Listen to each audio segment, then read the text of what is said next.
اور بخاری شریف کی حدیث ہے انما الاعمال بالنیات، عمل کا دار و مدار نیت پر ہے، اور بخاری شریف کی حدیث ہے تم جتنی اچھی نیت کرو گے اللہ تعالیٰ اتنا ہی اچھا تمہیں ثواب عطا فرمائے گا۔ تو آئیے ہم اور آپ مل کر کے خوب اچھی اچھی نیتیں کر لیتے ہیں کہ ہمارا میلاد غوث الورا میں جو آئے ہیں سرکار غوث اعظم کے توسط سے اللہ تعالی ہم سب کی حاضری اپنی بارگاہ میں قبول فرما لے، اور ہم لوگ جب یہاں سے جائیں تو بادشاہ ہو جائیں اور نبی پاک علیہ السلام کی ایک سنت کے عامل بن جائیں۔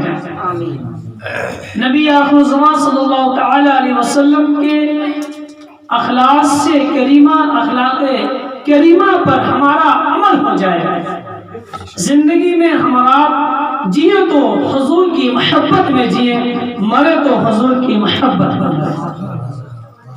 اور سرکار غوث اعظم رضی اللہ تعالی عنہ کی محفل میں ہم اور آپ آئے ہیں، تو میرے سرکار غوث اعظم رضی اللہ تعالی عنہ کے دلوں میں اتنی زیادہ اللہ کی محبت تھی، اتنا ڈر تھا کہ آپ اللہ کے علاوہ کسی اور سے نہیں کرتے تھے۔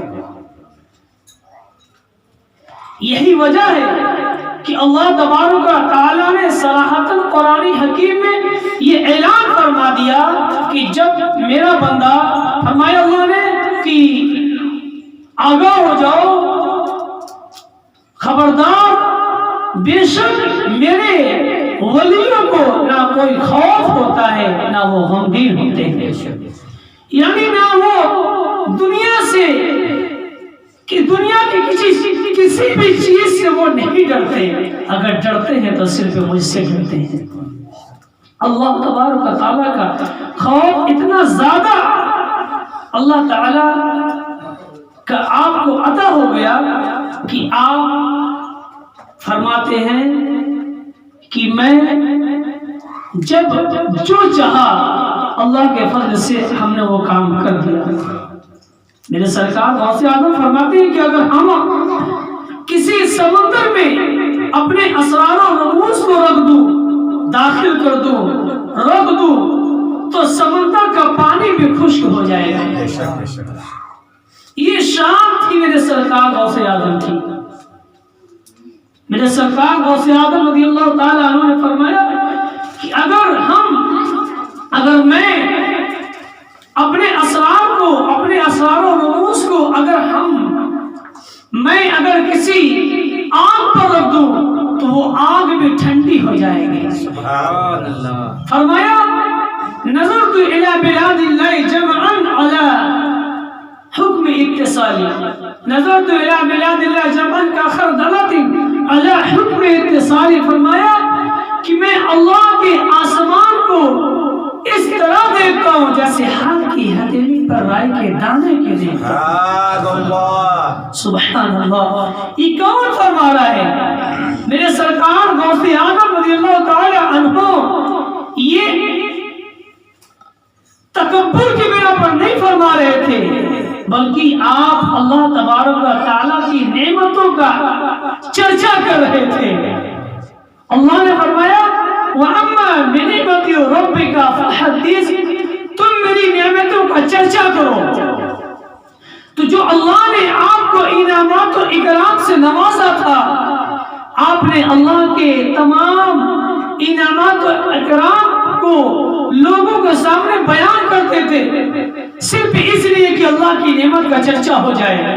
اللہ نے آپ کو وہ مقام عطا فرمایا، اللہ نے وہ شان عطا کی، اللہ تبارک و تعالیٰ نے وہ مقام عطا کیا کہ آپ جب مردے کے پاس جاتے، اگر مردے کو بھی یہ کہہ دیتے ام باذن اللہ، اٹھ اللہ کے حکم سے، تو مرا ہوا مردہ بھی اللہ کے حکم سے کھڑا ہو جایا کرتا تھا۔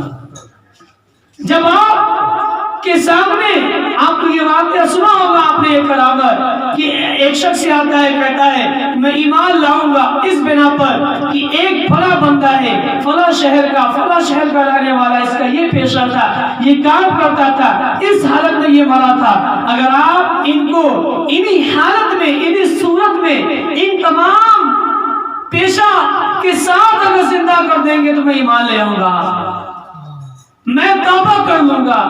وہ انسان یہودی تھا، مشرک تھا. جب آپ نے کہا ٹھیک ہے ایمان لاؤ گے، چلو آ لے کر چلو، کون ایسی قبر ہے؟ آپ کتابوں میں آتا ہے کہ آپ جب لے کر گئے، قریب گئے، پاس گئے، ایک بہت پرانی قبر تھی، اور فرمایا کہ ایک بات بتاؤ، میں انہیں سے تو زندہ کروں اللہ کے نام سے، یا ان کا جو پیشہ تھا اس پیشے کے ساتھ زندہ کروں؟ آتا ہے کتابوں کے اندر کہ اس نے کہا جو یہ کام کرتا تھا اس کام کے ساتھ انہیں زندہ کیا جائے.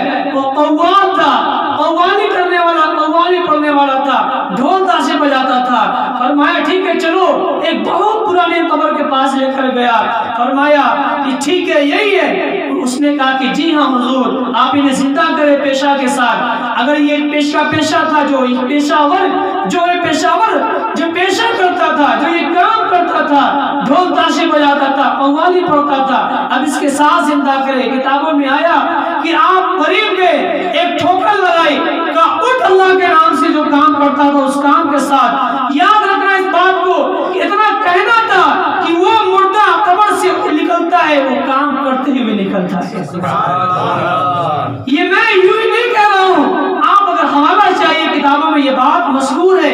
میں آپ کو بتانا چاہتا ہوں کہ آپ کی شان اتنی بلند و بالا تھی کہ آپ بیک وقت جو چاہتے تھے وہ کام کر کے دکھا دیا کرتے تھے. اور یوں ہی نہیں اللہ نے یہ مقام عطا کیا. کتابوں میں آتا ہے، حدیث قدسی ہے، لا یزال عبدی یتقرب الی بالنوافل حتی احببته.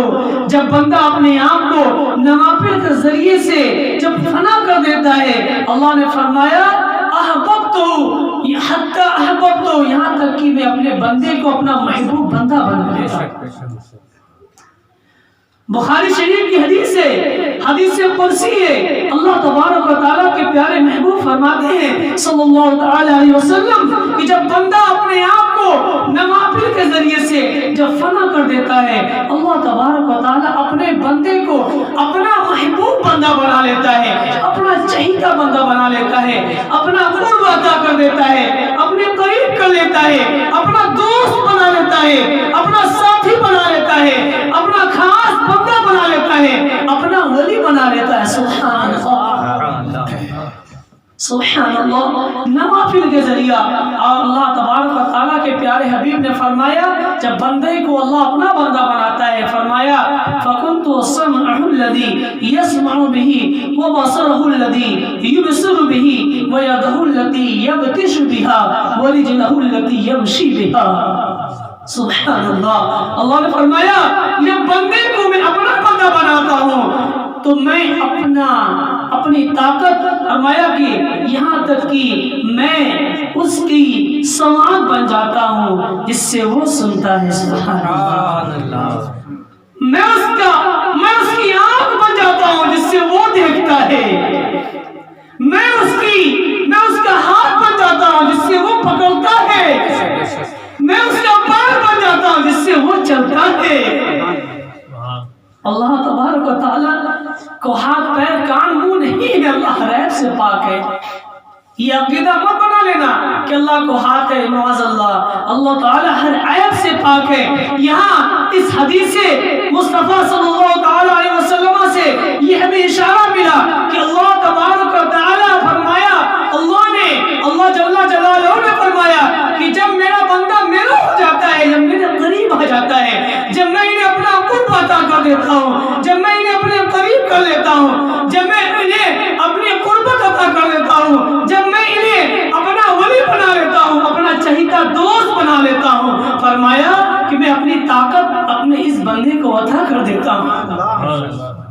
اپنی طاقت، اپنی قوت، اپنی کوالٹی کو، اپنی صفات کو اللہ تعالیٰ، اللہ جل شانہ، اللہ عز و جل اپنے ان محبوبین بندوں کو اللہ عطا فرما دیتا ہے.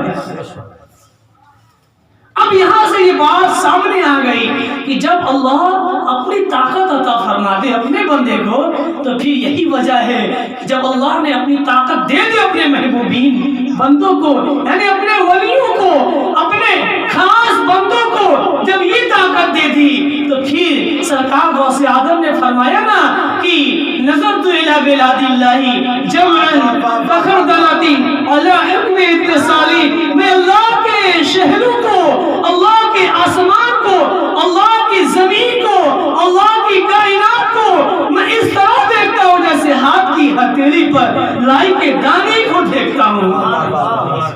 اب یہاں یہ بات سامنے کھل کر آ گئی کہ جب اللہ نے اپنی طاقت دے دی تو میرا ایمان تو یہی کہتا ہے کہ ہم اور آپ نیاز بھائی کے گھر میں بیٹھے ہیں تو ہمارا ایمان ہے کہ میرے سرکار غوث اعظم ہم لوگوں کو دیکھ رہے ہیں۔ ہمارا عقیدہ ہے، ہمارا المیہ ہے کہ میرے سرکار غوث اعظم رضی اللہ تعالیٰ عنہ بغداد کی سرزمین سے اپنے قبر مبارکہ سے ہم لوگوں کو دیکھ رہے ہیں۔ اب یہاں میں ایک نکتہ بیان کرنا چاہتا ہوں، جب غلام مصطفیٰ کے دیکھنے کی، پکڑنے کی، چھونے کی، چلنے کی یہ طاقت، یہ قوت، تو میرے محبوب کی طاقت کا عالم کیا ہوگا؟ میرے حضور کے دیکھنے کی طاقت کا کیا عالم ہوگا؟ میرے محبوب کے سننے کی طاقت کا کیا عالم ہوگا؟ میرے محبوب کے چلنے کی طاقت کا کیا عالم ہوگا؟ میرے محبوب کے پکڑنے کی طاقت کا کیا عالم ہوگا؟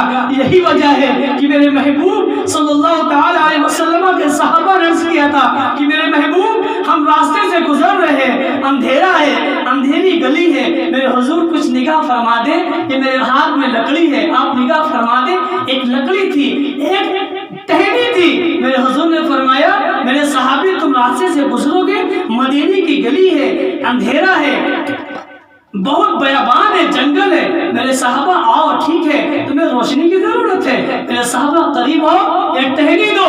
میرے حضور نے کچھ پڑھا، پڑھ کر کے اس ٹہنی پہ دم کیا، اور ٹہنی میں اتنی زیادہ روشنی ہو گئی وہ راٹ کی طرح منور ہو چکا تھا۔ صحابی کہتے ہیں کہ جب اس روشنی کو میں نے دیکھا، اس لکڑی کو میں لے کر چل رہا تھا اور بآسانی میں اپنے گھر کی طرف پہنچا۔